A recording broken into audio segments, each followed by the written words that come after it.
मैं बिलाल रौनक साहब के बाद बिला झिझक उस शायर को दावत सुखन देने जा रहा हूं जो अशरफी ग्रुप भिवंडी से जुड़े हुए हैं, इस चैनल के साथ साथ हैं। मेरी मुराद अब्दुल अजीम इलाहाबादी साहब से है। मैं नहायत ही अदब एहतराम के साथ अब्दुल अजीम इलाहाबादी साहब से गुजारिश कर रहा हूं, अब्दुल अजीम इलाहाबादी साहब माइक पर तशरीफ लाएं और नाते रसूल पेश करें। अस्सलाम वालेकुम।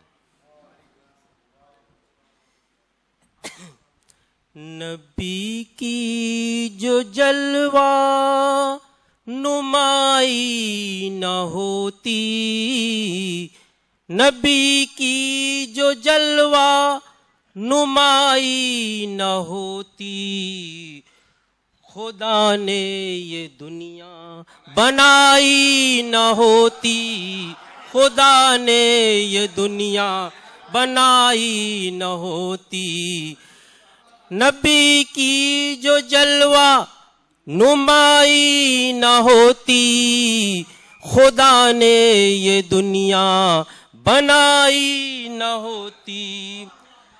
अगर कमली वाले न तशरीफ लाते, अगर कमली वाले न तशरीफ लाते, सितारों की महफिल सजाई न होती, सितारों की महफिल सजाई।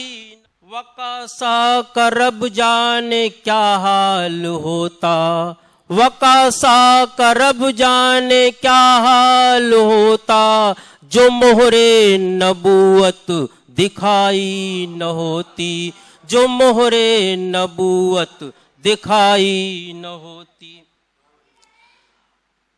अजीमा रुजू दिल की पूरी न होती, अजीमा रुजू दिल की पूरी न होती, जो सर उनके दर पर झुकाई न होती, जो सर उनके दर पर झुकाई न होती। नबी की जो जलवा नुमाई न होती, खुदा ने ये दुनिया बनाई न होती। अस्सलाम वालेकुम।